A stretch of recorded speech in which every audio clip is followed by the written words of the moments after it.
Muy buenas tardes, mi nombre es Ernesto Figueroa Díaz.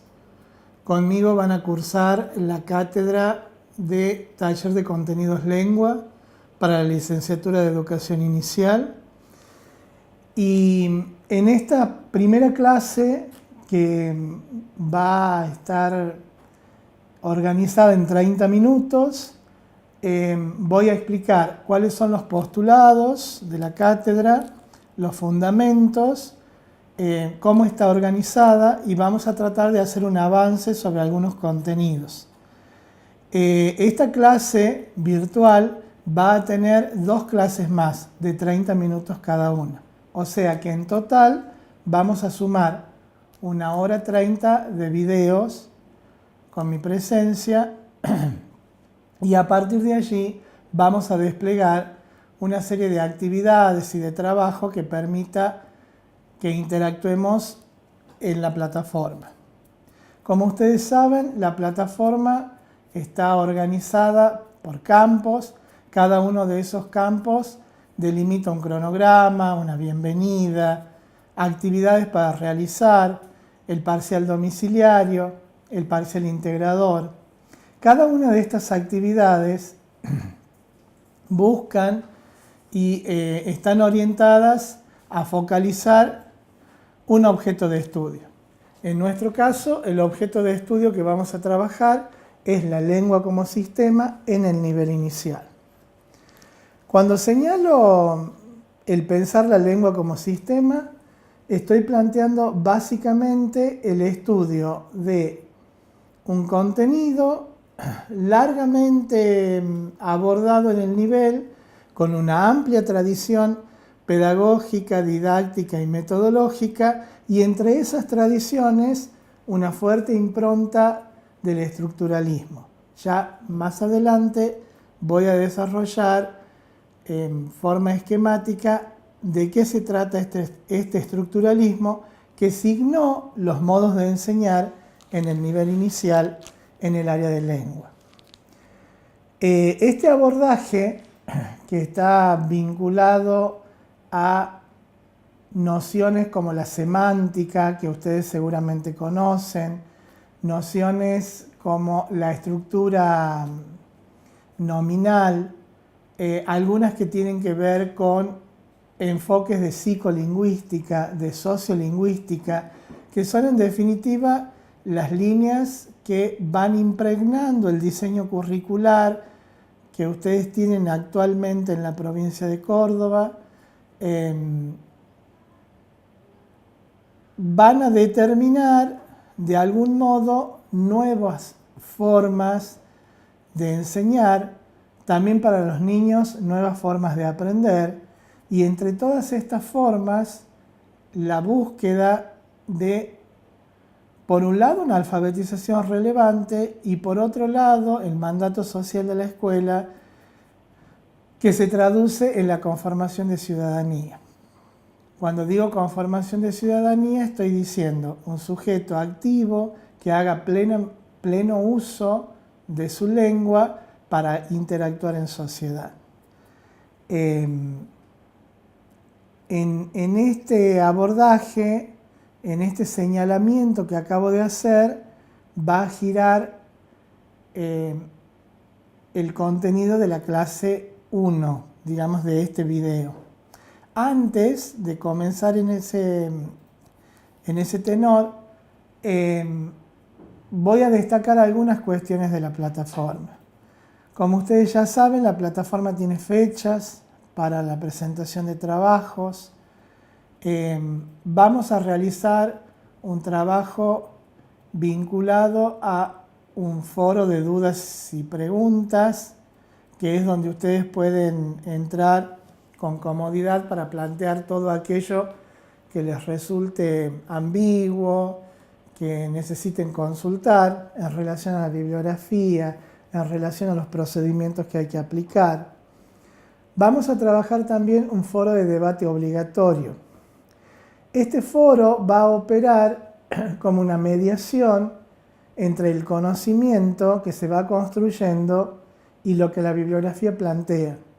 Cuando digo entre el conocimiento que se va construyendo, estoy señalando una beta muy importante de la formación universitaria que tiene que ver con la construcción de conocimiento. Construir conocimiento está vinculado al intercambio colectivo, está vinculado también a la confrontación de ideas, a la discusión de esas ideas, y esa es la pretensión primordial del foro de discusión. No una participación lineal, no una participación escindida de la lectura de la bibliografía, no una participación descomprometida. A lo que se está apelando es justamente a un espacio reflexivo sobre el conocimiento y el objeto de estudio que estamos planteando trabajar.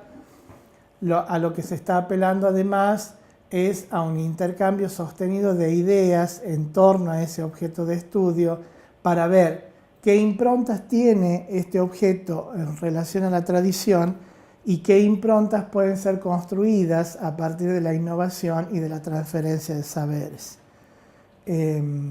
Justamente son las prácticas áulicas que ustedes llevan adelante las que dan o abren la posibilidad de indagar y de investigar en este campo.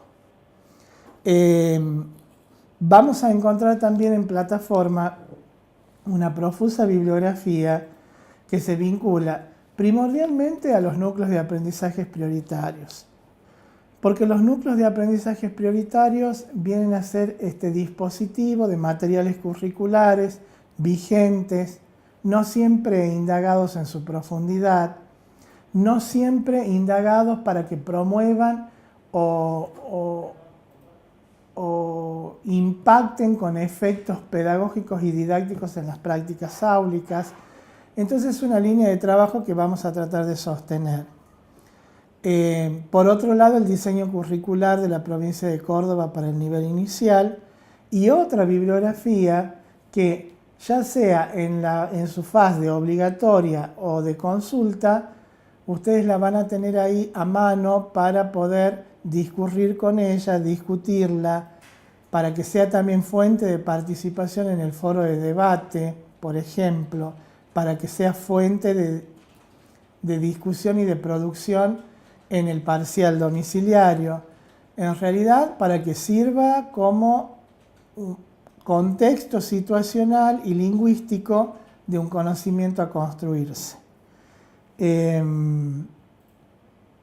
Vamos a trabajar también en esta plataforma con las fechas, ¿sí? Que a mí me parece importante señalar, aunque ustedes ya conocen esta dinámica. Hay una fecha para la presentación del trabajo domiciliario, otra para el trabajo integrador, ¿sí? El examen. Estas fechas son como inamovibles y les sugiero, cosa que hacen seguramente mis colegas, tener presente estas fechas para poder cumplir con los aspectos formales del cursado de la cátedra. Cuando me refería anteriormente al foro de dudas y preguntas, quiero decirles que en mi experiencia es un espacio poco transitado, un lugar poco indagado, y en ese sentido les propongo que no tengan dudas en hacerlo, no tengan dudas en entrar en ese espacio que es virtual para intercambiar, no solo desde lo que yo pueda responder, sino también desde la intervención de las colegas. Eso me parece importante. Bien, en relación a la plataforma, me queda por señalar una invitación a que lean la bienvenida, porque en la bienvenida señalo yo cuáles son los fundamentos que dan paso u origen al cursado de esta cátedra. Es decir, el contexto donde yo las invito a cursar la cátedra es, por un lado, revisar un constructo teórico en vigencia y ese constructo teórico poder indagarlo, poder interrogarlo, preguntarle minuciosamente de qué se trata y si de lo que se trata es coherente y cohesionado con el discurso pedagógico actual. Y por otro lado, desmontar viejas ideas o tradiciones fuertes en relación a la enseñanza de la lengua en el nivel inicial. Por ejemplo, para reseñar esto, cito la vieja controversia planteada entre el nivel inicial y el primer grado de a quién le corresponde alfabetizar. Eso que está muy instalado en la tradición, tiene nuevas propuestas, tiene perspectivas novedosas y es una de las cuestiones que vamos a trabajar con insistencia. Plantear la lengua como sistema, como lo dije anteriormente, se relaciona con pensar la lengua como un objeto que se escurre entre las manos. Y con esta metáfora estoy diciendo, hay algo de la consistencia de la lengua como sistema social que debe ser sistematizado. Pensar en una sistematización como conocimiento construido es pensar en la escuela. La escuela es la depositaria del acceso del niño a la lengua estándar. Es decir, una lengua desprovista de dialectos, una lengua no neutra, pero sí que sirva fundamentalmente y en el sentido más pragmático del término para vincularse con otros usuarios de la lengua, ser comprendidos, interpretar, ser interpretados y poder construir, como dicen algunos autores, el mundo.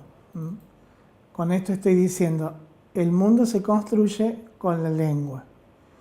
Y cuando señalo la lengua como sistema, me remito a un autor que ustedes en sus profesorados deben haber conocido o indagado, que se refería al signo como algo hecho de dos planos, el significado y el significante. Y muchas veces nos preguntamos, ¿por qué estudiamos esto? ¿Qué tiene que ver esto con la enseñanza de la lengua en un nivel inicial si yo voy a ser profesor para el nivel inicial? ¿Por qué esta complejidad de tener que pensar significado, significante, imagen mental, imagen acústica, arbitrariedad del signo? Todo esto que digo son señalamientos propios y característicos del pensamiento de Saussure, que inaugura la lingüística en el siglo XIX. Es el padre de la lingüística. Bien, en realidad, Saussure, ¿qué nos viene a decir? En este caso, nosotros los docentes, ¿sí? Nos viene a decir, ustedes tienen que tener plena conciencia de que lengua, lenguaje y habla no es lo mismo. Y cuando hace él esta distinción que es metodológica y por cierto didáctica, nos está diciendo, señores docentes, van a recibir en sus aulas a un niño que es portador de un habla. Es decir, el habla lo vamos a definir del siguiente modo. Es el modo, la forma individual, intransferible, personal y única que cada usuario hace de la lengua, o sea, del sistema. Con esto estamos diciendo que recibimos a un niño en nuestro nivel inicial, en cualquiera de las edades que tenga el niño, con habla. Y cuando digo con habla, insisto en esto de pensar con un conocimiento del sistema de la lengua oral, y esa oralidad tiene un rasgo que es fundamental. No es transferible, es propia de ese sujeto de aprendizaje, la construyó en el medio del que proviene y esa construcción es única. Esto, que parece una obviedad, es sumamente importante para evitar estas ideas fuertes de la educación que impregnaron muchas prácticas pedagógicas en nuestro país vinculadas a la homogeneidad, vinculadas a homogeneizar la lengua, donde todos tenían que hablar igual, todos tenían que escribir igual y hacerlo todos al mismo tiempo. Por otro lado, Saussure señala algo como importante, que es la lengua. Y para definir la lengua, Saussure dice, la lengua es un sistema de signos que se comparte en la sociedad. No se comparte el habla porque nadie habla igual a otro. Sí se comparte el sistema, se comparte la lengua. Porque con esos signos y con esos símbolos que tiene un sistema, hablamos todos, escribimos todos, decimos todos y pensamos todos. ¿Cómo lo hacemos? Eso, por supuesto, tiene que ver con las condiciones cognitivas, psicológicas, las experiencias sociales, políticas, económicas, culturales, a las que cada usuario de una lengua tiene acceso. Entonces yo estoy distinguiendo dos planos de suma importancia para pensar en el nivel inicial: lengua y habla. Sí quiero decir, a manera de anécdota, pero también para que nos ubiquemos históricamente, la lengua es lo que fue estudiado por Saussure. Saussure estudia lo que puede ser puesto en situación de laboratorio y un sistema puede ser puesto en situación de laboratorio en tanto yo puedo mirar mucha escritura y hablar de esa escritura, ¿sí?, a lo largo del tiempo, históricamente, desde lo sincrónico, desde lo diacrónico. Y sin embargo, dice Saussure, yo no voy a estudiar el habla, porque el habla, señala este autor, es imposible de poner en situación de laboratorio. ¿Por qué? Porque cada usuario del habla hace uso del sistema como quiere. Es decir, el sistema es uno, pero cuando hablamos, cada uno utiliza ese sistema como quiere. Entonces es difícil hacer generalizaciones, es difícil hacer hipótesis sobre algo que tiene un uso individual. Tendría que él poner en situación de laboratorio a cada integrante de una sociedad o de una comunidad para poder hacer eso, y eso es imposible. Con los años y en el avance de los 2 siglos que vinieron, hoy estamos en el siglo XXI, ya la sociolingüística se ocupó de establecer algunas generalizaciones en relación al habla en el marco de constructos teóricos. Con esto estoy diciendo, hoy sí es posible estudiar el habla. Sobre eso vamos a avanzar en alguna de las clases, por la importancia que tiene para el nivel inicial. Entonces decimos, en forma sintética, lengua es el sistema, lo que todos conocemos, el habla es el uso individual, particular, que cada usuario hace de ese sistema, y el lenguaje es la capacidad orgánica que cada ser humano tiene para hacer uso de una lengua, para escribir una lengua, para fonar una lengua. Con esto estoy señalando también que el lenguaje es una capacidad innata, ¿sí?, del ser humano, siempre y cuando no tenga dificultades neurológicas o algunas patologías del lenguaje. Es importante señalar que cuando hacemos la distinción lenguaje, lengua y habla, es una distinción de carácter metodológico. que le sirve al docente del nivel inicial, es útil para una práctica pedagógica en la medida en que pueda entender este docente que va a recibir niños en un aula o en una sala de nivel inicial que vienen con distintos dialectos, es decir, con distintas formas de habla, construidas en el entorno del que provienen, construidas en contacto, construidas en relaciones sociales, ¿sí? Con esto estoy diciendo, nadie aprende a hablar solo. Solamente el contacto con otros seres humanos va a dar la posibilidad de que un niño pueda fonar una lengua.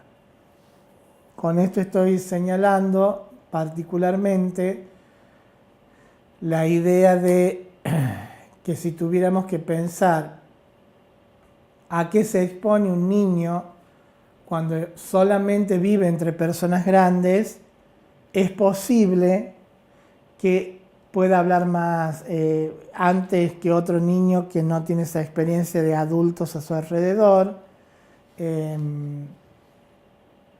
Es posible que si este niño tiene desde muy pequeño contacto con otros niños de su edad, con niños de un poco más grande, aprendan más rápidamente que otros.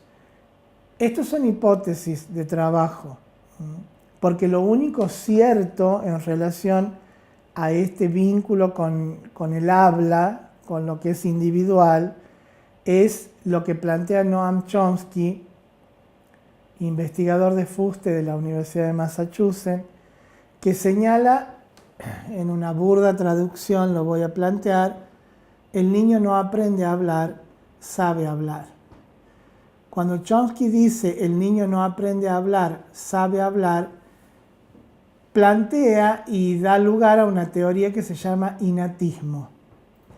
Él va a llamar innatismo a la condición genética que tienen los seres humanos para hablar. Entonces señala Chomsky, no nos enseñan a hablar, estamos preparados genéticamente para hacerlo.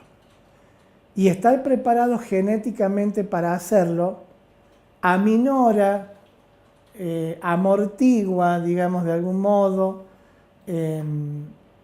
esta idea de fuerte preocupación de algunos papás cuando los chiquitos tienen entre 1 y 2 años y todavía no dicen palabras, ¿sí? Se preocupan mucho, o hay nenes que llegan a la sala de 3 sin hablar todavía, la maestra y la mamá se preocupan mucho, pero si pensamos en Chomsky, si pensamos en el innatismo y si pensamos que este nene no tiene problemas neurológicos ni patologías del lenguaje, lo va a hacer en algún momento. ¿Y por qué lo va a hacer? Porque está preparado genéticamente para hacerlo. O sea, esto no tiene que ver con el orden de la voluntad, tiene que ver con el orden de la anatomía humana. O sea, él lo va a hacer en algún momento porque su cerebro está preparado para eso.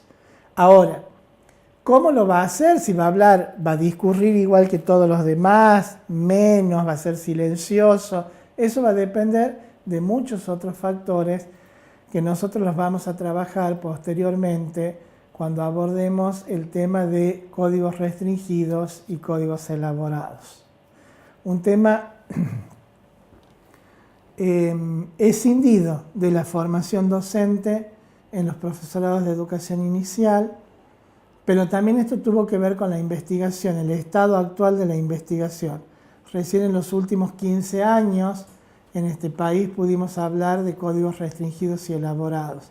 Entonces también se puede entender, se puede dimensionar esta ausencia de algunos contenidos relevantes de la sociolingüística para entender los procesos de habla, de lectura y de escritura en el nivel inicial.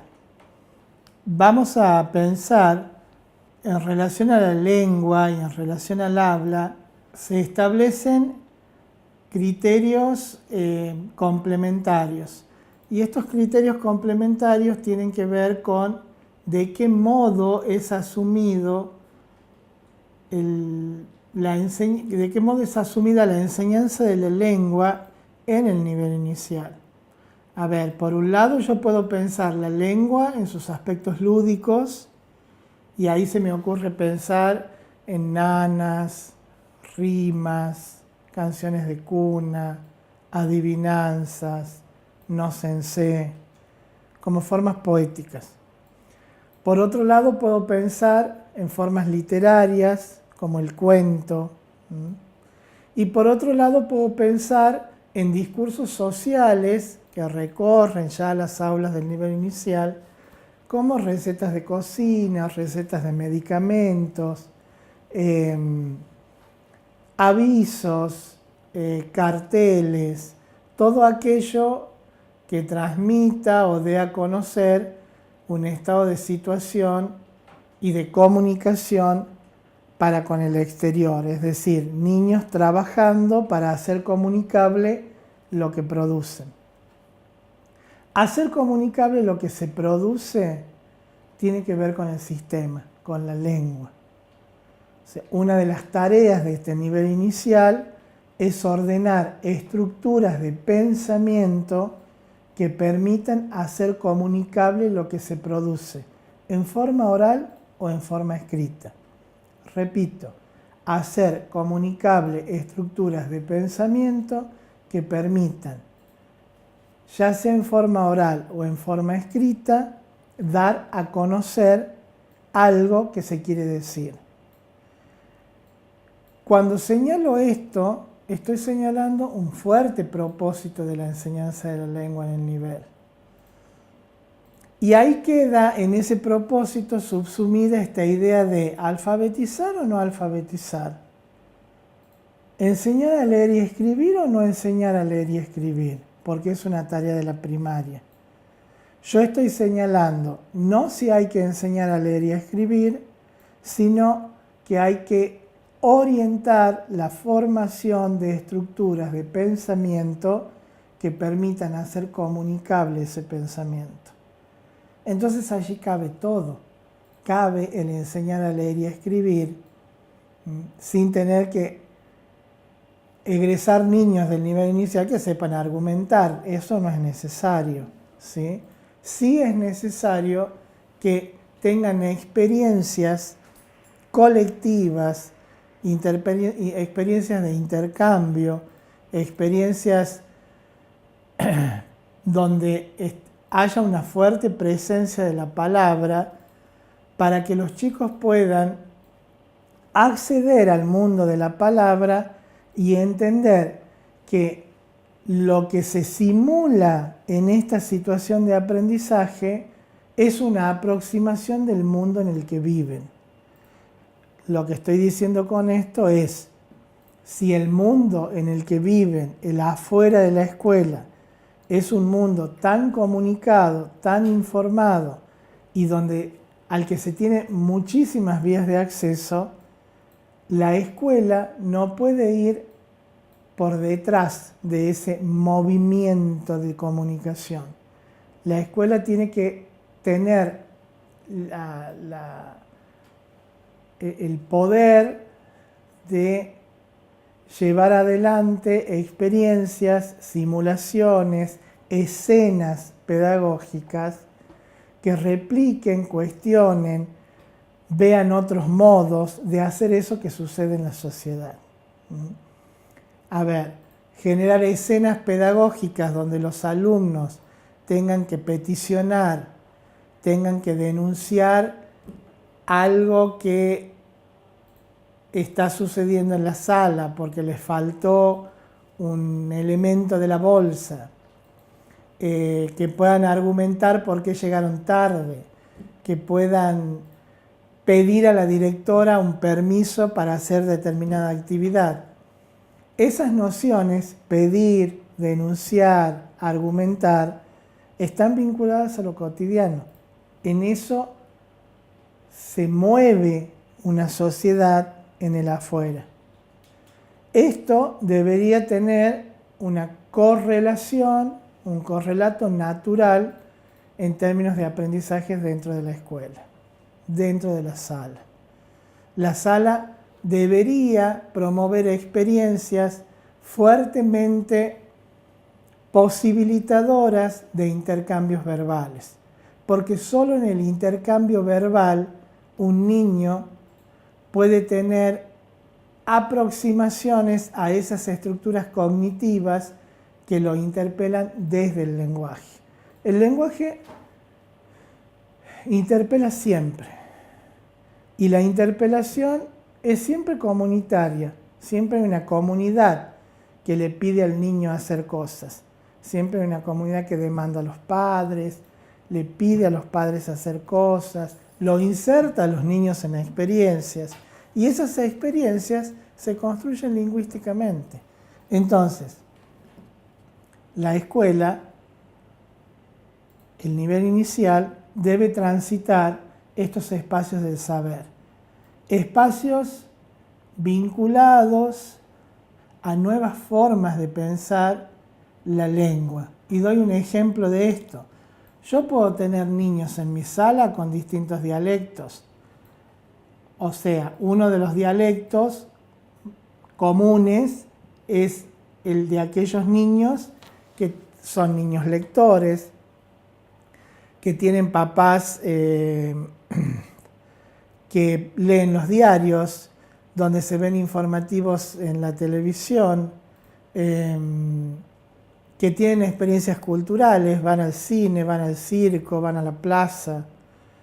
Estos niños construyen un dialecto lingüístico con el que llegan a la sala diferente de aquellos niños que tienen familias que provienen, por ejemplo, de culturas silentes, es decir, culturas donde predomina el silencio. A ver, ustedes pueden encontrar en la sala niños que provienen de papás que se trasladan en la zafra o en algún tipo de cosecha a trabajar, que hablan poco, que tienen códigos muy restringidos en relación a la verbalización, ¿sí? Esos niños llegan con otro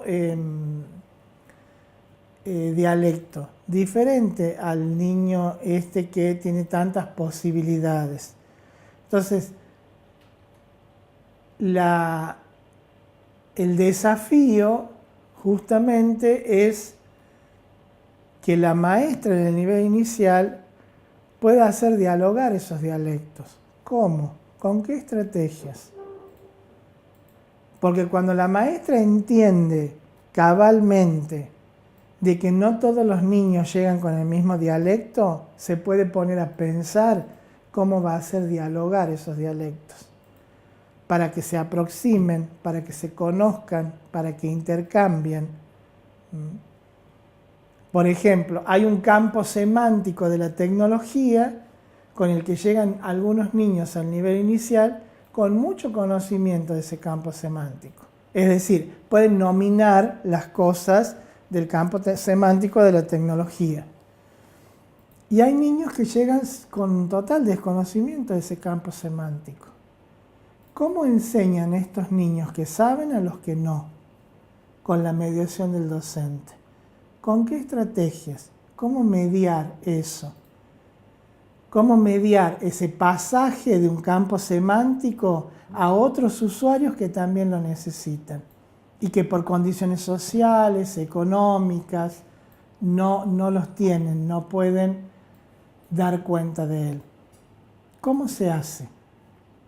Y se hace primero con una clara conciencia de los dialectos con el que llegan los niños. Que no hay dialectos uniformes, no todos llegan habiendo escuchado lo mismo, no todos llegan al nivel inicial con las mismas experiencias de intercambios verbales. Algunos sin experiencia de haber escrito una hoja en su casa, de haber visto escritos en su casa. Hay niños que llegan sin haber visto libros en su casa. Bueno, ¿cómo comparten esa experiencia con niños que sí tienen la experiencia? Y ahí en esto radica básicamente una nueva perspectiva para innovar en lengua y en esto radica una nueva perspectiva para hacer transferencia. Es decir, transferir conocimiento. Este conocimiento que se muestra, por un lado, altamente teórico, porque es producto de las últimas investigaciones en el área del objeto de estudio en términos didácticos, pero por otro también se muestra escurridizo, es como difícil de atrapar. Y es difícil de atrapar en términos de la formación de los docentes, las condiciones laborales del docente, las oportunidades que las instituciones brindan o no para esta experimentación, las oportunidades o no que el sistema mismo aporta, el acceso a la bibliografía especializada que tienen los docentes o no para conocer estos marcos teóricos.